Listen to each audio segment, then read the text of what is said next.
Bem, vamos iniciar nossa aula. Vamos trabalhar com esse material que está exposto aí. E vamos começar do capítulo 1.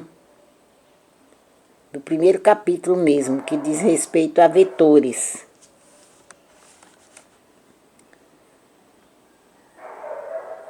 Para trabalhar, para estudar vetores, nós precisamos de algumas compreensões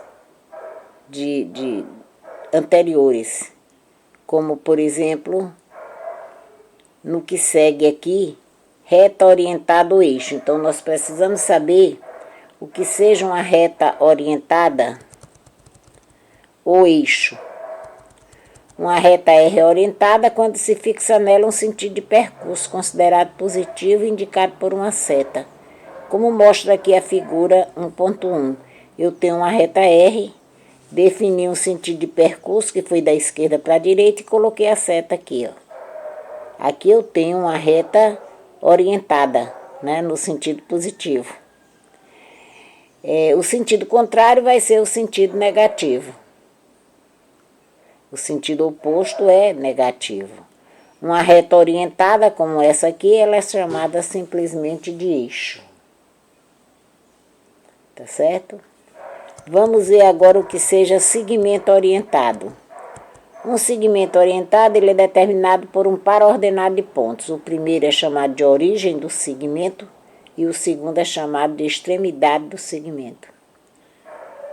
O segmento orientado de origem A e extremidade B será representado por AB e geometricamente indicado por uma seta que caracteriza visualmente o sentido do segmento. Veja aí essa figura 1.2.A.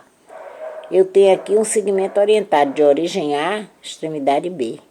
A seta está indicando o sentido do segmento, né? Que é de A, segmento orientado para B. Vamos ver o que seja segmento nulo. Um segmento é nulo quando ele tem quando a extremidade dele coincide com a origem. Extremidade coincide com a origem, o segmento é nulo. Por exemplo, A, BB. Origem A, extremidade A, segmento nulo. Origem B, extremidade B, segmento nulo. Vamos ver o que seja segmentos opostos. Se AB é um segmento orientado, o segmento BA é o oposto de AB. Quer dizer, segmentos, o oposto do segmento A, ele tem origem na extremidade de A, do segmento AB. A origem de BA é a extremidade de AB, né? E a extremidade de BA é a origem de AB. AB é um segmento orientado, então BA é o oposto de AB. Vamos ver o que seja medida de um segmento. Fixado uma unidade de comprimento, a cada segmento orientado pode-se associar um número real não negativo, que é a medida do segmento em relação àquela unidade. A medida do segmento orientado é o seu comprimento, ou seu módulo. O comprimento do segmento AB é indicado por AB com um traço em cima. Assim, o comprimento de AB, representado na figura 1.2b, é de 5 unidades de comprimento. Veja aqui assim, ó. Comprimento de AB, 5 unidades de comprimento. Eu tenho aqui um segmento AB, eu defino uma unidade de medida, vejo quantas vezes cabe aqui, coube 5 vezes, então o segmento AB tem módulo 5, comprimento 5, né? Vamos ver essas duas observações aqui. Os segmentos nulos têm comprimento igual a zero, porque segmento nulo, ele tem origem coincidindo com a extremidade. Então, ele é um ponto não tem dimensão, né? O segmento B, aliás, no item B, o comprimento de AB é o mesmo comprimento de BA. Esses dois segmentos orientados, AB e BA, eles são opostos, né? eles têm, então, o mesmo tamanho, o mesmo módulo. Vamos ver, então vamos repetir aqui. No item, na observação A, os segmentos nulos têm comprimento igual a zero. E no item B é que o módulo de AB é o mesmo módulo de BA. O tamanho de AB é o mesmo tamanho de BA. O comprimento de AB é o mesmo comprimento de BA. Vamos ver direção e sentido. Compreender isso aí.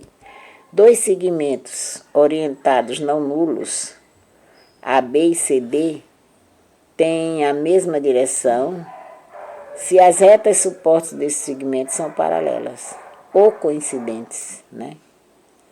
Então, vamos ver aqui essas figuras. A figura 1.2C e 1.2D. Aqui eu tenho no 1.2C dois segmentos orientados, né? Eles têm a mesma direção porque as retas suportes deles são paralelas. Na figura 1.2D eu também tenho dois segmentos orientados, AB e CD. Eles têm a mesma direção também, porque as retas suportes deles são paralelas, tá certo? Observe que na figura 1.2C, os segmentos têm o mesmo sentido, e na figura 1.2D, os segmentos têm sentidos opostos. Não importa a questão do sentido, o que importa é se eles têm retas suportes paralelas ou coincidentes, né? Aqui na figura 1.2E e 1.2F, eu tenho em 1.2E segmentos orientados que têm retas suportes coincidentes, né? Eles têm a mesma direção. E na figura 1.2F eu também tenho dois segmentos orientados que têm a reta suporte coincidentes. Então, eles têm a mesma direção. No primeiro caso, eles tinham o mesmo sentido, no segundo caso, sentidos opostos. Não importa o sentido. O que importa é reta suporte. Se são coincidentes ou se são paralelas. Vamos ver essas observações aqui. Só se pode comparar os sentidos de dois segmentos orientados se eles têm a mesma direção. Então, você não pode comparar sentidos de segmentos orientados se eles não tiverem a mesma direção. Dois segmentos orientados opostos têm sentidos contrários. Vamos ver o que são segmentos equipolentes. Dois segmentos AB e CD são equipolentes quando têm a mesma direção, o mesmo sentido e o mesmo comprimento. Veja aqui a figura 1.3.A. Esses segmentos AB e CD, eles têm a mesma direção, porque a reta suporte deles é coincidente, tem o mesmo sentido e eles têm o mesmo comprimento. Então, eles são equipolentes. Já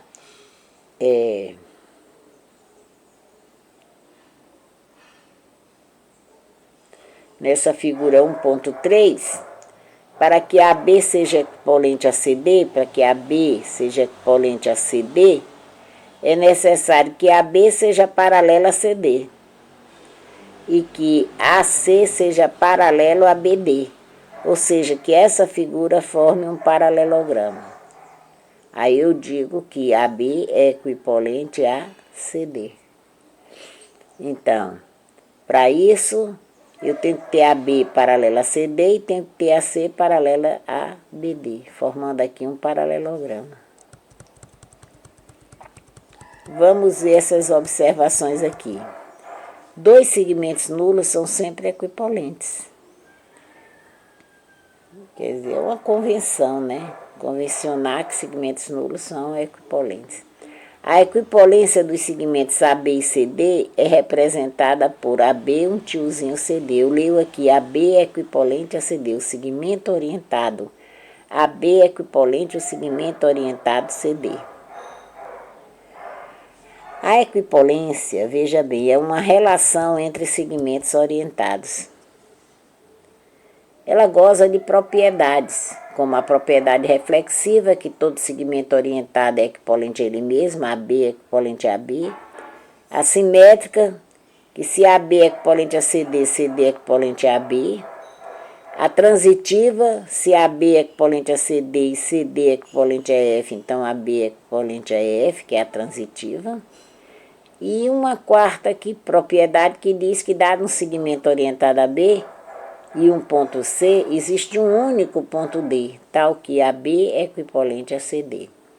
Essas três primeiras propriedades, C reflexiva, C simétrica, C transitiva, como a equipolência goza dessas três propriedades, a equipolência, que é uma relação entre segmentos orientados, ela é uma relação de equivalência, tá certo?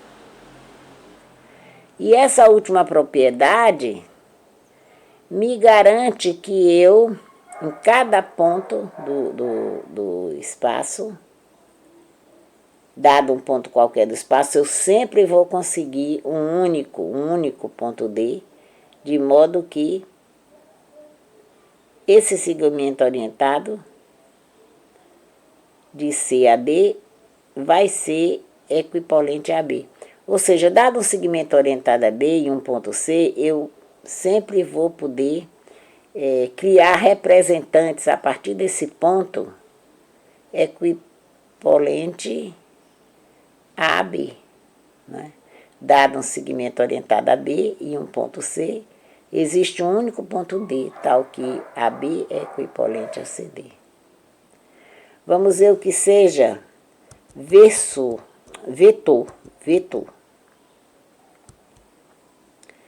Vetor determinado por um segmento orientado a B é o conjunto de todos os segmentos orientados equivalentes a B. Então, veja essa figura aqui, 1.4a. Eu tenho aqui um vetor, um segmento orientado a B. Segmento orientado a B.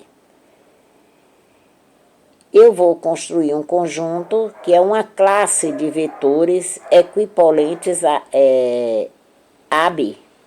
Então, eu tenho esse primeiro, esse segundo aqui, esse terceiro, tenho esse aqui, tenho um XY qualquer, um segmento orientado XY qualquer.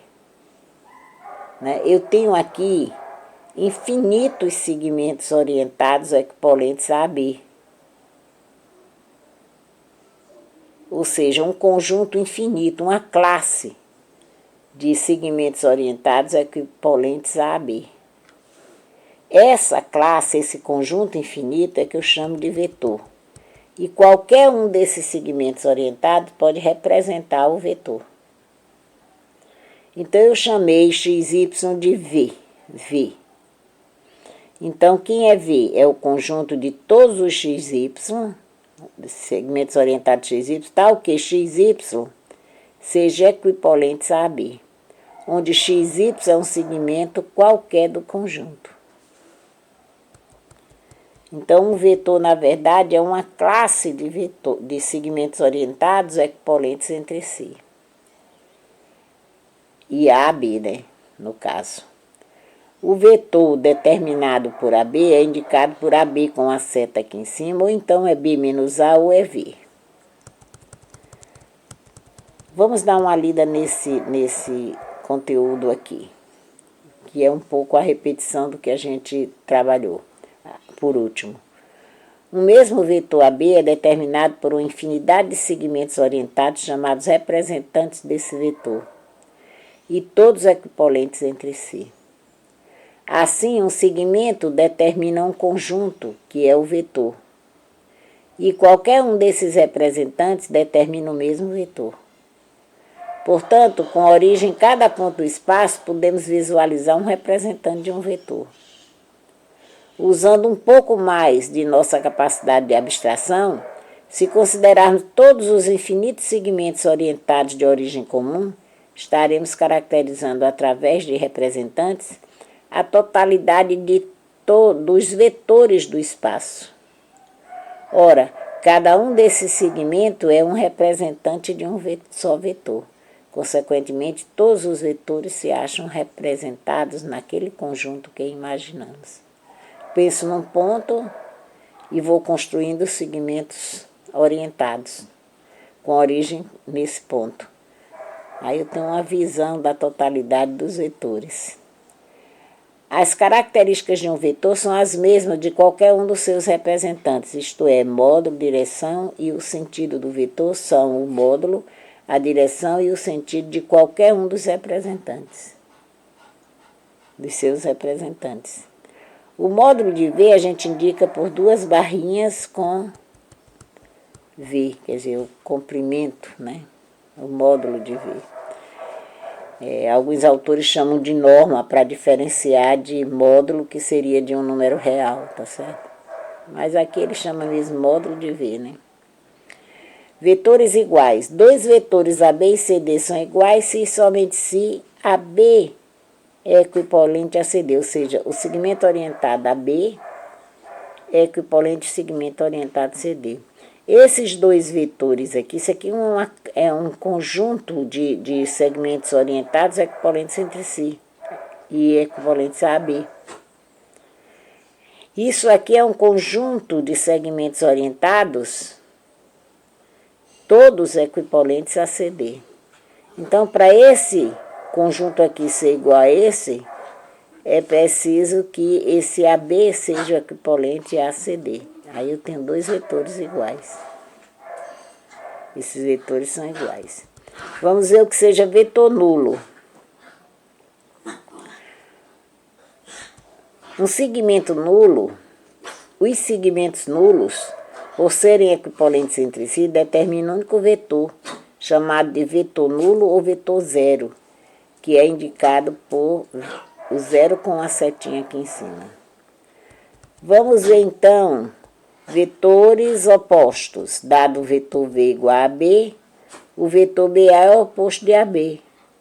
E a gente indica por menos AB ou por menos V. Quer dizer, o oposto de AB é BA. O simétrico de V é menos V, né? O oposto de V é menos V. Vetor unitário. Um vetor V é unitário se ele tem seu módulo igual a 1. O módulo de V é 1. Vamos ver o que seja versor. Versor de um vetor não nulo V é o vetor unitário de mesma direção e mesmo sentido de V. Vamos ver aqui essa figura. Por exemplo, tomemos um vetor V de módulo 3, aqui 1.4b. Eu tenho aqui o vetor V de módulo 3, ó. Aqui eu tenho um vetor unitário. Aqui eu tenho outro vetor unitário de V. Esse primeiro é o unitário de V no mesmo sentido de V. Então, esse é que vai ser o versor de V. Os vetores 1 e o 2 da figura são vetores unitários, pois ambos têm módulo 1. No entanto, apenas o 1 tem a mesma direção e o mesmo sentido de V. Portanto, este é o versor de V. Vamos ver o que sejam vetores colineares. Dois vetores U e V são colineares se eles tiverem a mesma direção, quer dizer, eles têm que estar sobre uma mesma reta, né? Em outras palavras, U e V são colineares se tiverem representantes AB e DC pertencentes a uma mesma reta ou retas paralelas, né? Estão em uma mesma reta ou retas paralelas. Por exemplo, aqui, AB e CD estão sobre uma mesma reta. Então, eles são colineares, eles têm a mesma direção. Aqui, nesse caso aqui, eu tenho AB e CD em retas paralelas, com representações em retas paralelas. Então, eles têm a mesma direção. Então, eles são colineares, tá certo? Olha o que ele diz.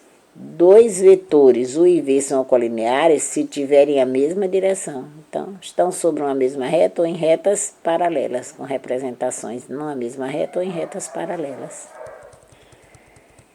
Vamos ver o que seja vetores coplanares, né? Vetores coplanares são aqueles que estão no mesmo plano. Se os vetores não nulos, U, V e ômega, não importa o número, possuem representantes A, B, C, D e E, F pertencentes ao mesmo plano π, disse que eles são coplanares.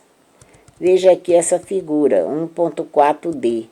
Eu tenho aqui 3 vetores U, V, ômega, com representantes em um mesmo plano.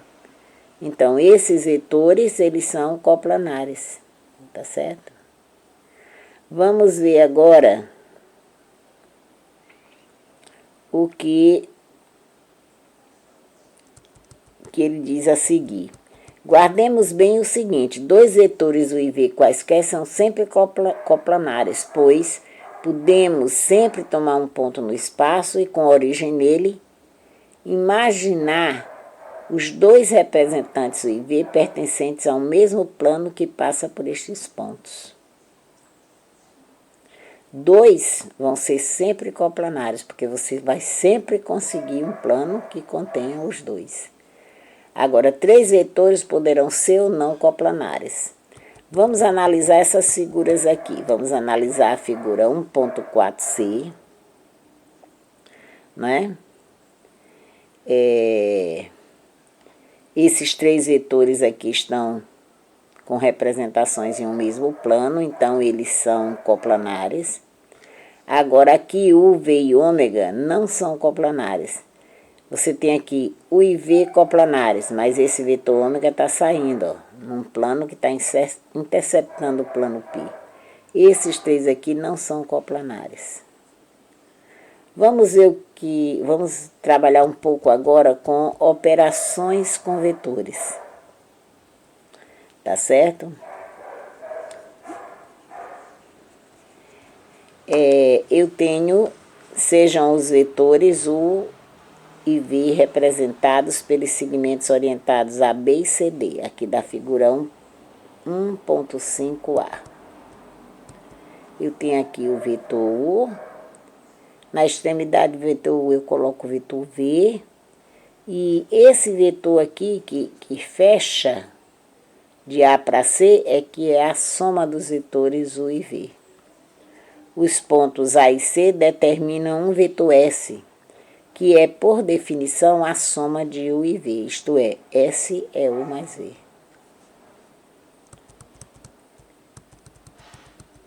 A adição de vetores, ela goza de propriedades. Aqui eu tenho 4 propriedades. A adição é comutativa, quer dizer, U mais V é V mais U. É associativa, U mais V mais ômega é U mais V mais ômega. Existe um único vetor nulo, no caso aqui o neutro, tal que para todo o vetor V se tem que V mais o vetor nulo é igual ao vetor nulo mais V, que é o próprio V. E qualquer que seja o V, existe o menos V, o oposto, né? O simétrico, o oposto de V, tal que V mais menos V é menos V mais V, que é o vetor nulo. Tá certo? Vamos ver um pouco aqui, então goza dessas 4 propriedades, comutativa, associativa, existência do neutro e existência do oposto. Qualquer vetor tem o seu oposto. Vamos ver agora a diferença de vetores. Chama-se diferença de 2 vetores U e V, e se representa por D igual a U menos V, ao vetor U somado com menos V. Então, veja aqui, dados 2 vetores U e V, representados pelos segmentos AB e AC, veja aqui, ó, U e V representados por AB e AC.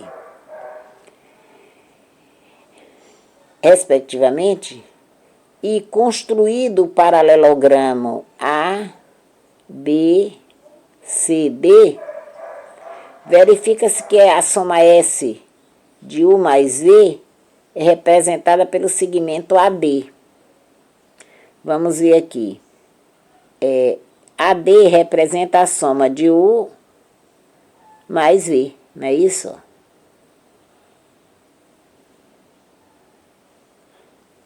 Não é? Verifica-se que a soma SU mais V é representada pelo segmento orientado AD, uma das diagonais.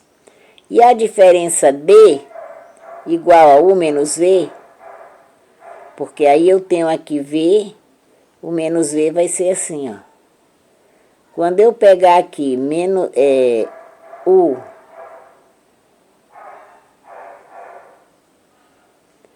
vetor U, e aqui é o menos E, né? Então, no caso aqui, o U somado com o menos V, bem aqui, ó, o U somado com o menos V, ó, vai dar o D, que é essa diagonal, a diagonal secundária. A diagonal principal do paralelogramo é a soma, e a diagonal secundária é a diferença. Eu tenho aqui U e V. Então, a soma de U mais V vai dar esse vetor aqui de origem A e extremidade em D. Esse segmento orientado aqui é a soma. O vetor que tem esse segmento orientado como representante. Agora, dado esse ponto C, né, existe o ponto D, de modo que esse vetor U aqui pode transladar para cá. Esse é o V, esse aqui é o menos V. Quando eu somar U com menos V, quer dizer, colocar um na extremidade do outro, eu vou ter o D, que é a diagonal secundária, que vai ser a diferença. É bom vocês prestarem bem atenção a isso aqui, tá? Então, vamos ver agora multiplicação por um número real. Nós vamos deixar para a próxima aula, porque nós já estamos com quase meia hora de aula, faltando muito pouco, 2 minutos para meia hora. Então, a gente para por aí, vocês vão revisar esse material, vão ouvir, vão analisar, vão construir outras situações, tá certo? E na próxima aula a gente continua fazendo uma revisão da adição, inclusive, e trabalhando a questão da multiplicação de vetor por um número real. Continuando assim, operações com vetores, tá bom? Um grande abraço.